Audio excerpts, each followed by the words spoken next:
Did you know that in the Truckee River Canyon sits a town that was called Bronco? No, not that kind. And its name wasn't the only thing lively about it, because this town had quite the reputation.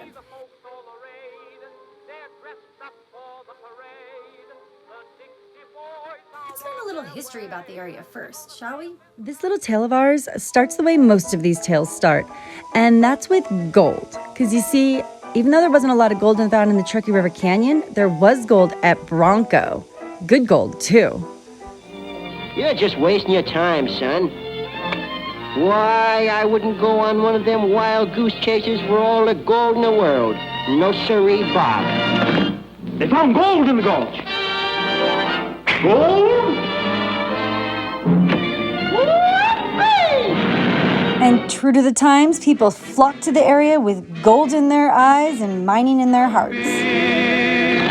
By Yiminy, they sure sound good. For my sweetheart needs gold for her teeth, for her teeth. There was gold, all right.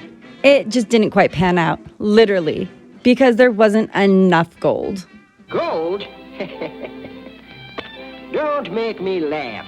Why, there ain't no more gold in them hills than there is in a hound dog's tooth. Now, there might have not been more gold than a hound dog's tooth, but what there was were trees. And there's no one who needed more trees in 1868 than the Central Pacific Railroad, because they were continuing on their quest for domination, and that required lumber. Lots and lots and lots of lumber. Enter the Wicks brothers, who were more than happy to supply all the lumber needs for the railroad. They came to the scene around 1868 with some land right at the base of Bronco Creek. And the lumber business was doing well, because within a year they had a woodyard, store, telegraph station, and a large residence. So what's the next step? Well, that's to get yourself a town, of course.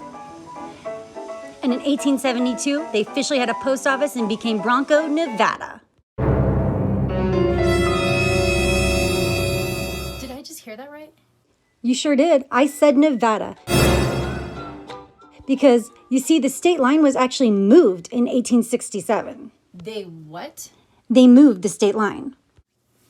Let's learn a little bit more about that, shall we? Okay, if you insist. But I'm going to do a super quick, condensed version of it because this is quite the long story. Back in 1850, when California became a state, it adopted the 120 degree west at the 39th parallel. To put it simply, that's 120 degrees longitude and 39 degrees latitude. This wasn't bordering Nevada, it was bordering Utah. And since no one lived in the area, neither state actually pressed the issue and no official survey had ever been done. Instead, both states just sort of used the Sierra Nevada mountains as a guideline and an unofficial state line. Skip forward to 1861 when Nevada became a territory. And then when it became an eventual state, it just listed that it might take over some of California's properties, but it failed to state which ones or any degree or parallel. These vague lines and non-surveys actually ended up putting Bronco in California and Nevada. To fix this problem, in 1863, a survey was done, and both states agreed on the new borders. This put Bronco in California. And then in 1867, the General Land Office discovered the 120th was measured 2 miles to the west by accident. This put Bronco back in Nevada. Neither California nor Nevada could ever come to terms with that survey. So in 1872, they sent out von Schmidt to conduct a new one. Both states came to agreement on the von Schmidt survey, which put Bronco back in California.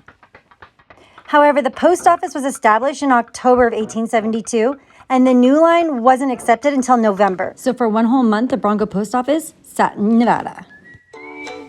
Little fact, Bronco was not named after a horse, or a football team, or a car. In fact, it was actually for the Spanish word bronco, meaning rough. And that's because the Bronco Creek is the roughest in the entire canyon. Now, even though people have been flocking to the area since the 1860s, it never actually made the map as Bronco until 1875. And by 1878, Bronco was a town on the map. In fact, almost every map, because Bronco was the town to be in. And the industry to be in, well, that would be lumber. So right about now you're thinking, whatever happened to Wicks and this wonderful lumber business he had? Well, the Chinese happened. More specifically, the racist town of Truckee. What was their problem exactly? Well, they didn't want the Chinese people to take their white jobs. So the anti-Chinese committee was formed, and they would do everything they could to run these heathens out of town. And when the townspeople of Truckee found out that Mr. Wicks had the nerve, the gall, the audacity to hire Chinese workers, well, it was get your pitchforks out time. And to the committee's formal letter and petition and representative that they sent down to him to tell him to discharge his Chinese employees, he had the very appropriate term, "It's none of your business." In fact, that's the only reply he'd have to every single question that they asked and every demand that they made. Now, I obviously can't say that the townspeople of Truckee did this. However, his lumberyard did mysteriously catch on fire right after this incident. Who hasn't seen that scenario played out 1,000 times? But don't worry about A.M. Wicks, guys, because when you're the town mayor, postmaster, sheriff, pretty much the entire town, you always have something else up your sleeve. And he was able to segue his lumber business into a lucrative ice business when he rented out his property to the People's Ice Company. Around the same time, in 1881, the Mountain Ice Company is incorporated at Bronco. And just a couple years later, the Floreston Ice Company is incorporated just downstream from Bronco. Also around this time came in some really big ice companies, and the little mom and pop shops were having a really hard time competing with big ice companies such as Union and National that were coming onto the Truckee River.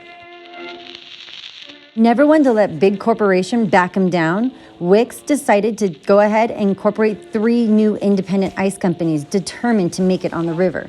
Sadly, the turn of the century brought change. It was in with the big corporation and out with the little guy. As America was turning its back on those who made it, all the independent ice companies slowly but surely sold to the Union Ice Company and the National Ice Company. No one felt this more than Wicks, as he had no choice but to close up shop and liquidate his assets.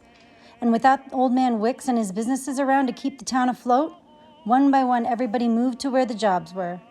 And in 1891, the post office closed its doors and moved 1 mile east to the newly formed company town of Floreston. Bronco's final chapter came the following year in 1892 when A.M. Wicks passed away, closing the door on Bronco and its lively times forever.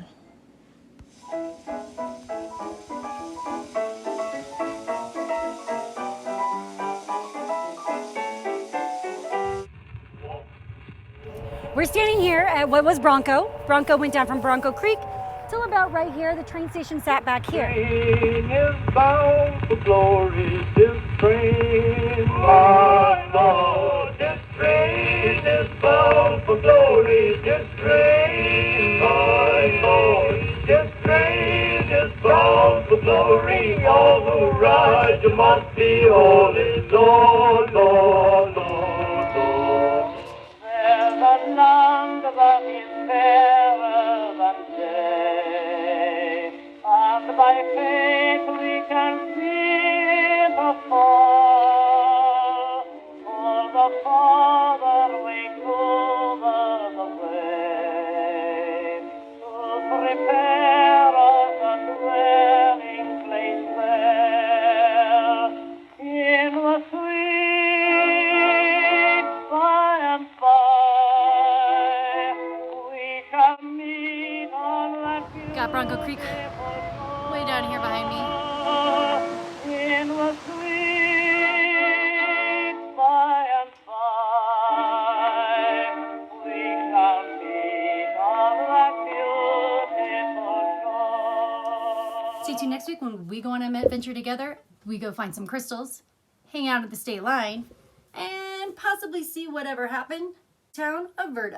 And make sure you hit like and make sure you subscribe so that we can go on a map adventure together.